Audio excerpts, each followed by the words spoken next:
क्या हो अगर दुनिया की सबसे बड़ी सुपर पावर एक खुफिया ऑपरेशन करे और दावा करे कि दुश्मन के सबसे बड़े खतरे को जड़ से उखाड़ दिया गया है, पर कुछ ही दिनों बाद एक रिपोर्ट सामने आए जो कहे कि यह सिर्फ आधा सच था। जी हां, हम बात कर रहे हैं अमेरिका के ऑपरेशन मिडनाइट हैमर की। एक ऐसा ऑपरेशन जिसके बारे में कहा गया कि उसने ईरान के न्यूक्लियर प्रोग्राम को सालों पीछे धकेल दिया। लेकिन क्या सच में ऐसा हुआ, या फिर ये एक कामयाब ऑपरेशन से ज्यादा एक बड़ा प्रोपेगेंडा था? आज हम इसी गुत्थी को सुलझाएंगे। बने रहिए मेरे साथ, मैं हूं आपके साथ सिद्धार्थ प्रकाश।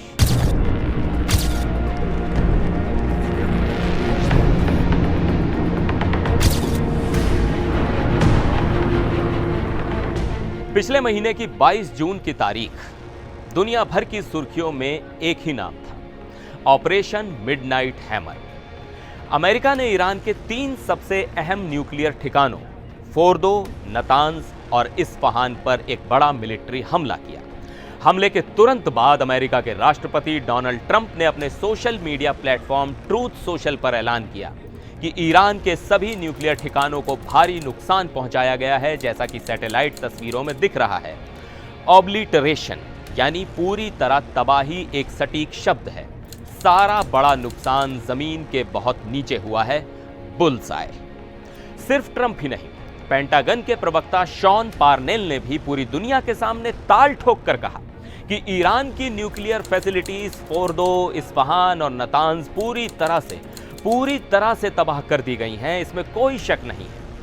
अब इन बयानों को सुनकर तो यही लगा कि अमेरिका ने ईरान के न्यूक्लियर सपने को चकनाचूर कर दिया है, मामला खत्म। लेकिन कहानी में एक बहुत बड़ा ट्विस्ट है, और यह ट्विस्ट आया है अमेरिका की ही एक प्रतिष्ठित न्यूज एजेंसी NBC न्यूज की रिपोर्ट से, जिसमें एक अमेरिकी असेसमेंट रिपोर्ट का हवाला दिया गया है।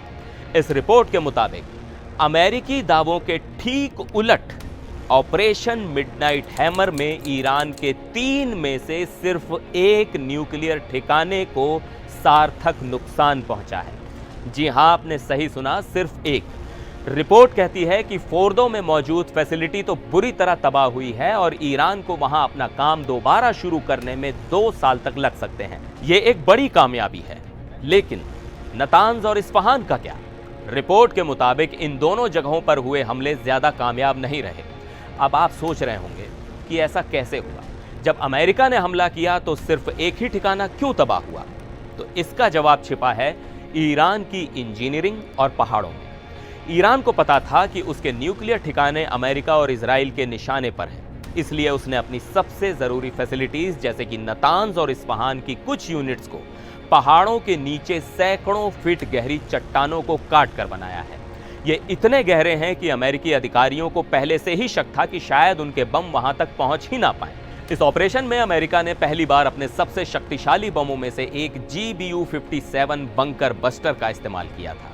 यह कोई आम बम नहीं है, इसका काम ही है कंक्रीट और चट्टानों की मोटी मोटी परतों को भेद कर अंडरग्राउंड बंकरों को तबाह करना। लेकिन नतांज और इस्फहान के ठिकाने शायद इतने ज्यादा गहरे थे कि ये बंकर बस्टर बम भी वहां पूरी तबाही नहीं मचा पाए। अब कहानी का एक और दिलचस्प पहलू सुनिए। NBC की रिपोर्ट यह भी बताती है कि अमेरिकी सेंट्रल कमांड ने असल में एक कहीं ज्यादा बड़ा और खतरनाक प्लान बनाया था। वो सिर्फ एक रात नहीं, बल्कि कई हफ्तों तक ईरान के इन 3 ठिकानों के अलावा 3 और ठिकानों पर हमला करना चाहते थे। लेकिन जब यह प्लान राष्ट्रपति ट्रंप के सामने रखा गया तो उन्होंने इसे रिजेक्ट कर दिया। क्यों? तो रिपोर्ट के मुताबिक ट्रंप को डर था कि इतने बड़े हमले में दोनों तरफ बहुत ज्यादा जानें जा सकती हैं और अमेरिका ईरान के साथ एक लंबे और गहरे युद्ध में फंस सकता है, जो उनकी विदेश नीति के खिलाफ था। तो अब सवाल ये उठता है कि सच क्या है? एक तरफ ट्रंप और पेंटागन हैं जो कह रहे हैं कि सब कुछ पूरी तरह तबाह हो गया। वो कह रहे हैं कि असली तबाही जमीन के नीचे हुई है, जो सैटेलाइट से नहीं दिखती। दूसरी तरफ अमेरिकी इंटेलिजेंस की ही एक असेसमेंट रिपोर्ट है जो कहती है कि कामयाबी मिली, पर सिर्फ 1/3। तो क्या ये एक कामयाब ऑपरेशन था जिसके नतीजों को पब्लिक के सामने बढ़ा चढ़ाकर पेश किया जा रहा है, या फिर ये एक पॉलिटिकल स्टंट था ताकि दुनिया को ये मैसेज दिया जा सके कि अमेरिका जब चाहे ईरान पर हमला कर सकता है? शायद सच्चाई इन दोनों के बीच ही कहीं है। फोर्दो की तबाही ईरान के लिए वाकई एक बड़ा झटका है, लेकिन नतांज और इस्फहान का बच जाना ईरान को ये राहत भी देता है कि उसका न्यूक्लियर प्रोग्राम पूरी तरह से खत्म नहीं हुआ है। तो जियोपॉलिटिक्स की दुनिया ऐसी ही होती है। यहाँ जो दिखता है जरूरी नहीं कि वही सच हो। हर देश अपनी कहानी अपने हिसाब से सुनाता है। आपको क्या लगता है, क्या ऑपरेशन मिडनाइट हैमर एक पूरी तरह से कामयाब मिशन था? क्या ट्रंप प्रशासन ने सच बोला या फिर तथ्यों को तोड़ा मरोड़ा? आपकी राय हमारे लिए बहुत मायने रखती है, इसलिए नीचे कमेंट्स में हमें जरूर बताएं। अगर आपको एनालिसिस पसंद आया हो तो इस वीडियो को लाइक और शेयर करना ना भूलें। मिलते हैं अगले वीडियो में, तब तक के लिए नमस्कार।